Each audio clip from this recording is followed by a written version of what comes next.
ಇವತ್ತು ಮಕ್ಕಳ ಡಯಪರ್ಸ್ ಬಗ್ಗೆ ಮಾತಾಡ್ತೀನಿ. ಮಕ್ಕಳಿಗೆ ಯಾವ ಥರ ಡಯಪರ್ಸ್ ಅನ್ನು ಯೂಸ್ ಮಾಡಬೇಕು, ಯಾವ ಥರ ಡಯಪರ್ಸ್ ಮಕ್ಕಳಿಗೆ ಬೆಸ್ಟ್, ಮಕ್ಕಳಿಗೆ ಡಯಪರ್ ರ್ಯಾಷಸ್ ಅನ್ನು ಯಾವ ರೀತಿ ಅವಾಯ್ಡ್ ಮಾಡೋದು, ಹೀಗೆ ಡೀಟೇಲ್ ಆಗಿ ನಿಮಗೆ ಡಯಪರ್ಸ್ ಬಗ್ಗೆ ಇರುವಂಥ ಎಲ್ಲ ಡೌಟ್ಸ್ ಕ್ಲಿಯರ್ ಆಗೋ ರೀತಿ ನಾನು ವಿಡಿಯೋಸನ್ನು ಕ್ರಿಯೇಟ್ ಮಾಡ್ತಾ ಇದ್ದೀನಿ. ಮೇ ಬಿ ಈ ವಿಡಿಯೋದಲ್ಲಿ ಕಂಪ್ಲೀಟ್ ಆಗಿ ಮಾಡಲಿಕ್ಕೆ ಆದರೆ ಓಕೆ, ಇಲ್ಲ ಅಂತ ಹೇಳಿದ್ರೆ ನಾನು ಪಾರ್ಟ್ 1 ಪಾರ್ಟ್ 2 ಥರ ಮಾಡಿ ಎಸ್ಪೆಷಲಿ ಮಕ್ಕಳ ಡಯಪರ್ ರಿಲೇಟೆಡ್ ಆಗಿ ಡೀಟೇಲ್ ಆಗಿ ಇನ್ಫಾರ್ಮೇಷನ್ ಕೊಡಲಿಕ್ಕೆ ಪ್ರಯತ್ನ ಮಾಡ್ತೀನಿ. ಸೊ ತಡ ಮಾಡದೆ ಇವತ್ತಿನ ವಿಡಿಯೋನ ಸ್ಟಾರ್ಟ್ ಮಾಡೋಣ. ಹೊಸದಾಗಿ ಈ ವಿಡಿಯೋ ನೋಡ್ತಾ ಇದ್ರೆ ನಾನು ಡಾಕ್ಟರ್ ಶಾಲಿನಿ, ಕನ್ಸಲ್ಟೆಂಟ್ ಪೀಡಿಯಾಟ್ರಿಷಿಯನ್ ಮತ್ತು ಪೇರೆಂಟಿಂಗ್ ಎಕ್ಸ್ಪರ್ಟ್. ನನ್ನ ಯೂಟ್ಯೂಬ್ ಚಾನಲಲ್ಲಿ ಸಾಕಷ್ಟು ಮಕ್ಕಳ ಆರೋಗ್ಯಕ್ಕೆ ರಿಲೇಟೆಡ್ ಆಗಿ ಮತ್ತು ಪೇರೆಂಟಿಂಗ್ ರಿಲೇಟೆಡ್ ಆಗಿ ವಿಡಿಯೋಸನ್ನು ಹಾಕ್ತಾ ಇರ್ತೀನಿ. ಎವ್ರಿ ಸಂಡೇ ನನ್ನ ಫ್ರೀ ಪೇರೆಂಟಿಂಗ್ ವೆಬಿನಾರ್ ಇರುತ್ತೆ. ಅದಕ್ಕೆ ಜಾಯ್ನ್ ಆಗಲಿಕ್ಕೆ ಕೆಳಗಡೆ ಕೊಟ್ಟಿರುವಂಥ ವಾಟ್ಸಪ್ ನಂಬರಿಗೆ ಹಾಯ್ ಅಂತ ಮೆಸೇಜ್ ಮಾಡಿ. ನೋಡಿ, ತುಂಬ ಸರಿ ಕೆಲವೊಂದು ಮಿತ್ಗಳು ಕೂಡ ಡಯಪರ್ ಬಗ್ಗೆ ಇದೆ. ಫಸ್ಟು ಆ ಮಿತ್ಸ್ ಬಗ್ಗೆ ನಾನು ಕ್ಲಿಯರ್ ಮಾಡಿಬಿಡ್ತೀನಿ. ಮಕ್ಕಳಿಗೆ ಡಯಪರ್ ಹಾಕೋದ್ರಿಂದ ಮಾತ್ರ ರ್ಯಾಶ್ ಆಗುತ್ತೆ, ಇದು ಒಂದು ದೊಡ್ಡ ಮಿತ್ ಅಂತಾನೆ ನಾನು ಹೇಳ್ಬೋದು. ಮಕ್ಕಳಿಗೆ ಡಯಪರ್ ಹಾಕೋದ್ರಿಂದ ಮಾತ್ರ ರ್ಯಾಶ್ ಆಗಲ್ಲ. ಆ್ಯಕ್ಚುಲಿ ಯಾಕೆ ಮಕ್ಕಳಿಗೆ ಡಯಪರ್ ರ್ಯಾಶ್ ಆಗುತ್ತೆ ಅಂದರೆ, ಸಣ್ಣ ಮಕ್ಕಳ ಸ್ಕಿನ್ನು ತುಂಬಾ ಜೆಂಟಲ್ ಆಗಿರುತ್ತೆ. ಇದರಿಂದ ಯೂರಿನ್ ಏನು ಮಕ್ಕಳು ಮಾಡ್ತಾರೆ ಅದು ಇಮ್ಮಿಡಿಯೇಟ್ ಆಗಿ ಸ್ಕಿನ್ ಕಾಂಟ್ಯಾಕ್ಟಿಗೆ ಬಂದಾಗ ಅದು ಸ್ಕಿನ್ನ ಇರಿಟೇಟ್ ಮಾಡೋದ್ರಿಂದ ರ್ಯಾಶ್ ಆಗುತ್ತೆ. ಸೊ ಬರೀ ಡಯಪರಿಂದನೇ ಆಗುತ್ತಾ? ಇಲ್ಲ, ಡೆಫಿನೆಟ್ಲಿ ಇಲ್ಲ. ನೀವು ಬಟ್ಟೆ ಕಟ್ತಾ ಇದ್ರು ಕೂಡ ನೀವು ಸರಿಯಾಗಿ ಚೇಂಜ್ ಮಾಡ್ತಾ ಇಲ್ಲ ಅಥವಾ ನೀವು ಅದ್ರ ಕೇರ್ ಮಾಡಿಲ್ಲ ಅಂದ್ರೂ ಕೂಡ ತುಂಬಾನೇ ರ್ಯಾಶ್ ಆಗುತ್ತೆ. ನಾವು ಇದನ್ನ ಡೇ ಟು ಡೇ OPDs ಅಲ್ಲಿ ನೋಡ್ತಾನೆ ಇರ್ತೀವಿ. ಅಟ್ಲೀಸ್ಟ್ ಡಯಪರಿಗಾದ್ರೂ ಅಬ್ಸಾರ್ಪ್ಷನ್ ಮಾಡುವಂತ ಕೆಪಾಸಿಟಿ ಇರುತ್ತೆ. ಬಟ್ ನೀವು ಬಟ್ಟೆ ಕಟ್ಟಿದಾಗ ಎಸ್ಪೆಷಲಿ ಅದು ಅಬ್ಸಾರ್ಪ್ಷನ್ ಮಾಡ್ಕೊಳ್ಳೋದಿಲ್ಲ. ಈವನ್ ಒಂದು ಸರಿ ಯೂರಿನ್ ಪಾಸ್ ಮಾಡಿದ್ರು ಕೂಡ ಅದು ವೆಟ್ಟಾಗೇ ಉಳಿಯುತ್ತೆ. ಅದು ಸ್ಕಿನ್ ಕಾಂಟ್ಯಾಕ್ಟ್ ಅಲ್ಲಿ ಬಂದು ಜಾಸ್ತಿ ಇರಿಟೇಷನ್ ಆಗುತ್ತೆ. ಈ ಮಿತ್ತನ್ನ ದಯವಿಟ್ಟು ತೆಗೆದು ಹಾಕಿ. ಬರೀ ಡಯಪರ್ ಹಾಕೋದ್ರಿಂದ ಮಾತ್ರ ರ್ಯಾಶ್ ಅಂತೂ ಡೆಫಿನೆಟ್ ಆಗಿ ಆಗಲ್ಲ. ನೀವು ಬಟ್ಟೆ ಯೂಸ್ ಮಾಡೋದು ತಪ್ಪು ಅಂತ ಹೇಳ್ತಾ ಇಲ್ಲ. ಎಸ್ಪೆಷಲಿ ಕಾಟನ್ ಬಟ್ಟೆಗಳನ್ನ ಯೂಸ್ ಮಾಡಿ. ಪ್ರತಿ ಸರಿ ಒಂದು ಸರಿ ಮಗು ಸ್ವಲ್ಪ ಯೂರಿನ್ ಪಾಸ್ ಮಾಡಿದ್ರು ಕೂಡ ಆ ಬಟ್ಟೆನ ಚೇಂಜ್ ಮಾಡೋದು ಇಂಪಾರ್ಟೆಂಟ್. ಆದರೆ ಡೆಫಿನೆಟ್ಲಿ ನೈಟ್ ಟೈಮಲ್ಲಿ ಯಾರಿಗೇ ಆದರೂ ಪ್ರಾಕ್ಟಿಕಲ್ ಆಗಿ ಪ್ರತಿ ಸರಿ ಮಗು ಯೂರಿನ್ ಮಾಡಿದಾಗ ಚೇಂಜ್ ಮಾಡೋದು ಕಷ್ಟ ಆಗುತ್ತೆ. ಆ ಟೈಮಲ್ಲಿ ಬೆಸ್ಟ್ ಕ್ವಾಲಿಟಿ ಡಯಪರ್ಸನ್ನು ನೀವು ಯೂಸ್ ಮಾಡ್ಬೋದು.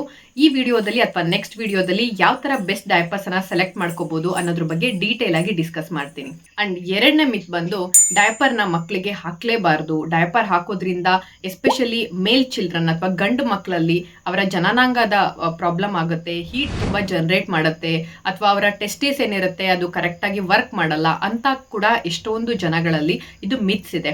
ಯಾವುದೇ ಒಂದು ರಿಸರ್ಚ್ ಕೂಡ, ಎವಿಡೆನ್ಸ್ ಕೂಡ ಇದ್ರ ಬಗ್ಗೆ ಏನು ಕೂಡ ಇನ್ಫಾರ್ಮೇಶನ್ ಕೊಟ್ಟಿಲ್ಲ. ಸೊ ಹಾಗಾಗಿ ನೀವು ಡಯಪರ್ನ ಡೆಫಿನೆಟ್ಲಿ ಯೂಸ್ ಮಾಡ್ಬೋದು. ಡಯಪರ್ನ 24 hours ಯೂಸ್ ಮಾಡಬಹುದಾ ಅಂತ ತುಂಬ ಜನ ಪೇರೆಂಟ್ಸ್ ಪ್ರಶ್ನೆ ಕೇಳ್ತಾ ಇರ್ತೀರಾ. ಡೆಫಿನೆಟ್ಲಿ ಡಯಪರ್ಗಳನ್ನು ನೀವು 24/7 ಯೂಸ್ ಮಾಡ್ಬೋದು. ಬಟ್ ಆದರೆ ಕೆಲವೊಂದು ಪ್ರಿಕಾಷನ್ಸ್ಗಳನ್ನು ನೀವು ತಗೊಳ್ಬೇಕಾಗತ್ತೆ.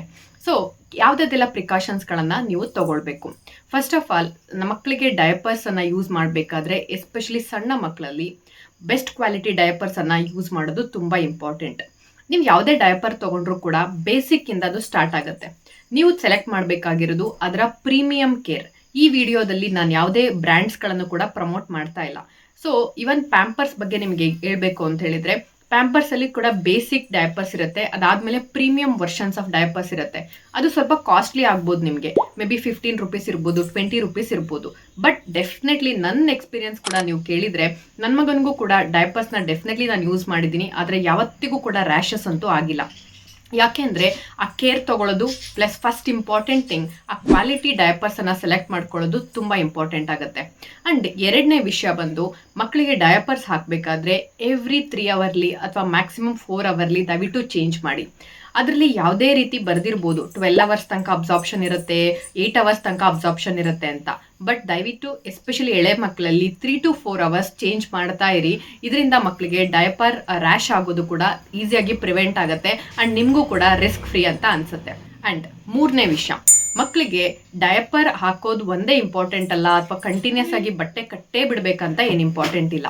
ಕೆಲವೊಂದು ಸರಿ ಮಕ್ಕಳಿಗೆ ಹೇರ್ ಡ್ರೈ ಆಗಲಿಕ್ಕೆ ಏನೂ ಕೂಡ ಡಯಪರ್ ಹಾಕದೇನೂ ಕೂಡ ಅಟ್ಲೀಸ್ಟ್ ಒಂದು ½ an hour ಥರ ದಿನಕ್ಕೆ 2 to 3 times ನೀವು ಮಕ್ಕಳಿಗೆ ಡೈಪರ್ ಫ್ರೀ ಟೈಮ್ ಕೊಡೋದು ಅಥವಾ ಬಟ್ಟೆನೂ ಕೂಡ ಕಟ್ಟದೆ ಆ ಒಂದು ಫ್ರೀ ಟೈಮ್ ಕೊಡೋದ್ರಿಂದ ಮಕ್ಕಳಿಗೆ ಅದು ಏರಿಯೇಷನ್ ಮೇಂಟೈನ್ ಆಗುತ್ತೆ ಆ್ಯಂಡ್ ರ್ಯಾಶ್ ಆಗೋದು ಕೂಡ ತುಂಬ ಅವಾಯ್ಡ್ ಆಗುತ್ತೆ.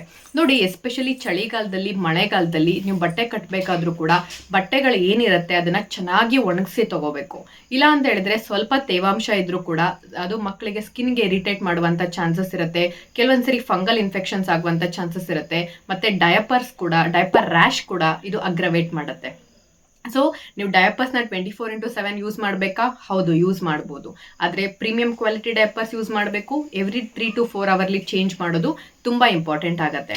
ನೀವು ಯಾವಾಗಾದರೂ ಸ್ವಲ್ಪ ರ್ಯಾಶ್ ಇನ್ನೇನು ಸ್ಟಾರ್ಟ್ ಆಗ್ತಾ ಇದೆ, ಇನ್ನೇನು ಸ್ಕಿನ್ ಸ್ವಲ್ಪ ರೆಡ್ ಅಂತ ಅನ್ನಿಸ್ತಾ ಇದೆ ಅಂದಾಗ್ಲೇ ಡೈಪರ್ ರ್ಯಾಶ್ ಕ್ರೀಮ್ಗಳನ್ನು ಬಳಸೋದು ತುಂಬ ಇಂಪಾರ್ಟೆಂಟ್ ಆಗುತ್ತೆ.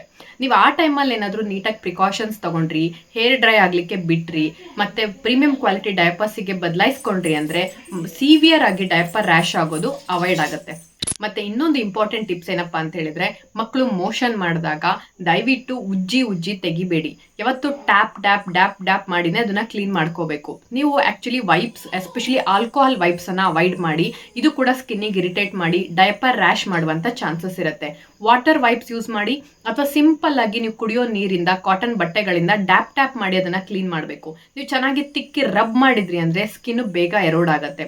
ಯಾವತ್ತು ಕೂಡ ಯೂರಿನ್ ಜಾಗದಿಂದ ಹಿಂದಕ್ಕೆ ಕ್ಲೀನ್ ಮಾಡ್ಕೋಬೇಕು, ಮತ್ತೆ ಹಿಂದಿಂದ ಮುಂದಕ್ಕೆ ಕ್ಲೀನ್ ಮಾಡ್ಕೋಬೇಡಿ.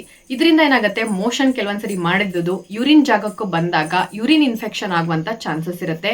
ಮತ್ತೆ ಯೂರಿನ್ ಮಾಡುವಂತ ಜಾಗ ಕೂಡ ಬೇಗನೆ ಕೆಂಪಾಗುತ್ತೆ. ಸೊ ಹಾಗಾಗಿ ಇದು ಬಹಳ ಇಂಪಾರ್ಟೆಂಟ್ ಟಿಪ್. ಒಂದು ಡ್ಯಾಪ್ ಮಾಡಿ ಕ್ಲೀನ್ ಮಾಡುವಂಥದ್ದು, ಮುಂದಿಂದ ಹಿಂದಕ್ಕೆ ಕ್ಲೀನ್ ಮಾಡೋದು ತುಂಬಾನೇ ಇಂಪಾರ್ಟೆಂಟ್ ಆಗುತ್ತೆ. ಇದರ ಜೊತೆಗೆ age appropriate size of diapers ಕೂಡ ದಯವಿಟ್ಟು ಯೂಸ್ ಮಾಡಿ. ಇಲ್ಲ ಅಂತ ಹೇಳಿದ್ರೆ ತುಂಬಾ ಲೂಸ್ ಇದ್ರೂ ಕೂಡ ಮಕ್ಕಳಿಗೆ ಅಫೆಕ್ಟ್ ಆಗುತ್ತೆ, ತುಂಬಾ ಟೈಟ್ ಇದ್ರೂ ಕೂಡ ಮಕ್ಕಳಿಗೆ ತೊಂದರೆ ಆಗುವಂತ ಚಾನ್ಸಸ್ ಇರುತ್ತೆ. ಮತ್ತೆ ಡೈಪರ್ಸ್ ಹಾಕ್ಬೇಕಾದ್ರೆ ಒಕ್ಕಳ ಬಳ್ಳಿ ಏನಿರುತ್ತೆ ಅದನ್ನ ನೀವು ಬಿಟ್ಟು ಹಾಕ್ಬೇಕಾಗತ್ತೆ. ಒಕ್ಕಳ ಬಳ್ಳಿನ ದಯವಿಟ್ಟು ಡೈಪರ್ ಒಳಗಡೆ ಸೇರಿಸಿ ಹಾಕಬೇಡಿ. ಇದರಿಂದ ಆ ಒಕ್ಕಳ ಬಳ್ಳಿ ಇನ್ಫೆಕ್ಷನ್ ಆಗುವಂತ ರಿಸ್ಕ್ ಕೂಡ ಇರುತ್ತೆ. ಮತ್ತೆ ಅದು ಇನ್ಫೆಕ್ಷನ್ ಆದ್ರೆ ಮಕ್ಕಳಿಗೆ ಜ್ವರ ಬರೋದು, ಬೇರೆ ರೀತಿಯಾದಂತ ಪ್ರಾಬ್ಲಮ್ಸ್ ಕೂಡ ಆಗತ್ತೆ. ಅಂಡ್ ಒಂದ್ಸರಿ ನೀವು ಹಾಕಿದ್ಮೇಲೆ ಒಂದ್ ಫಿಂಗರ್ ಇನ್ಸರ್ಟ್ ಮಾಡಿ ನೋಡ್ಬೇಕು ಅದು ಏಜ್ ಅಪ್ರಾಪ್ರಿಯೇಟ್ ಆಗಿದೆಯಾ ಇಲ್ವಾ ಅಂತ. ಕೆಲವೊಂದ್ಸರಿ ನೋಡಿ 1 month 2 month 3 months ಬೇಬಿ ತಗೊಳ್ಳಿ, 5 months ಬೇಬಿ ತಗೊಳ್ಳಿ, ಆಕ್ಚುಲಿ ವೆಯ್ಟ್ ಮೇಲೂ ಕೂಡ ತುಂಬಾನೇ ಡಿಫ್ರೆನ್ಸ್ ಆಗುತ್ತೆ. ಸೊ ಮಗು ಆಕ್ಚುಲಿ ಮಂತ್ ವೈಸ್ ತಗೊಳ್ಳೋದಕ್ಕಿಂತ ಮಗು ವೆಯ್ಟ್ ಬೇಸಿಸ್ ಮೇಲೆ ಡೈಪರ್ಸ್ ಅನ್ನ ಆಯ್ಕೆ ಮಾಡ್ಕೊಳ್ಳೋದು ತುಂಬಾ ಇಂಪಾರ್ಟೆಂಟ್ ಆಗಿರುತ್ತೆ. ಸೊ ನೀವೇನಾದ್ರೂ ಇದೆಲ್ಲ ಪ್ರಿಕಾಷನ್ಸ್ ಅನ್ನ ತಗೊಂಡ್ರಿ ಅಂದ್ರೆ ಡೆಫಿನೆಟ್ಲಿ ಡೈಪರ್ ರ್ಯಾಶ್ ಅನ್ನು ಕೂಡ ನೀವು ಅವಾಯ್ಡ್ ಮಾಡ್ಬೋದು. ಮತ್ತೆ ನಿಮಗೆ ಪ್ರತಿ ಸರಿ ಮಗು ಸುಸು ಮಾಡ್ತಾ ಇದೆಯಾ ಇಲ್ವಾ ಅಂತ ಟೆನ್ಷನ್ ಮಾಡ್ಕೊಳ್ಳೋ ಅಂತ ಅವಶ್ಯಕತೆ ಕೂಡ ಇರಲ್ಲ. ಸ್ವಲ್ಪ ನೀವು ದುಡ್ಡನ್ನ ಇನ್ವೆಸ್ಟ್ ಮಾಡಿದ್ರೆ ಮಕ್ಕಳು ಕೂಡ ಹ್ಯಾಪಿ ಆಗಿರ್ತಾರೆ, ಪ್ಲಸ್ ನೀವು ಕೂಡ ಹ್ಯಾಪಿ ಆಗಿರ್ತೀರಾ. ಇಲ್ಲಾಂದ್ರೆ ಎಷ್ಟೊಂದ್ ಸರಿ ಮಕ್ಕಳು ಸ್ವಲ್ಪ ಯೂರಿನ್ ಮಾಡಿದ ತಕ್ಷಣ ನೈಟ್ ಎಲ್ಲ ಎದ್ದೇಳ್ತಾ ಇರ್ತಾರೆ ಫ್ರೀಕ್ವೆಂಟ್ ಆಗಿ. ಎಷ್ಟೊಂದು ಮದರ್ಸ್ ಇದೆ ನನಗೆ ಪ್ರಶ್ನೆ ಕೇಳ್ತಾರೆ, ಮೇಡಮ್ ಮಕ್ಕಳಿಗೆ ಹಾಲು ಸಾಕಾಗ್ತಾ ಇಲ್ಲ ಅದಕ್ಕೆ ಎದ್ದೇಳ್ತಾ ಇದ್ದಾರಾ ಅಂತ. ಸೊ ಕೆಲವೊಂದ್ಸರಿ ಈ ತರ ಯೂರಿನ್ ಪಾಸ್ ಮಾಡಿದ್ರೆ ಅವರಿಗೆ ಡಿಸ್ಕಂಫರ್ಟ್ ಆದ್ರೂ ಕೂಡ ಎದ್ದೇಳ್ತಾ ಇರ್ತಾರೆ. ಸೊ ಈ ತರ ನೀವು ಕೇರ್ಫುಲ್ ಆಗಿ ಡೈಪರ್ಸ್ ಗಳನ್ನ ಯೂಸ್ ಮಾಡಿದ್ರೆ ಮಕ್ಕಳು ಕೂಡ ಹ್ಯಾಪಿಯಾಗಿ ನಿದ್ದೆ ಮಾಡ್ತಾರೆ. ಅಂಡ್ ನಿಮ್ಗೂ ಕೂಡ ನಿಮ್ಮ ಜರ್ನಿ ಏನಿರುತ್ತೆ ಅದು ಕೂಡ ತುಂಬಾ ಸ್ಮೂತ್ ಆಗಿರುತ್ತೆ. ನೆಕ್ಸ್ಟ್ ವಿಡಿಯೋದಲ್ಲಿ ಕ್ಲಾತ್ ಡೈಪರ್ಸ್ ಬೆಸ್ಟಾ ಅಥವಾ ನಾರ್ಮಲ್ ಡೈಪರ್ಸ್ ಬೆಸ್ಟಾ ಅನ್ನೋದ್ರ ಬಗ್ಗೆ ಡೀಟೇಲ್ ಆಗಿ ಡಿಸ್ಕಸ್ ಮಾಡ್ತೀನಿ. ಅಂಡ್ ಚಾನಲ್ನ ಸಬ್ಸ್ಕ್ರೈಬ್ ಮಾಡಿಲ್ಲ ಅಂದ್ರೆ ದಯವಿಟ್ಟು ಮಾಡ್ಕೊಳ್ಳಿ. So see you in the next video. Thank you so much.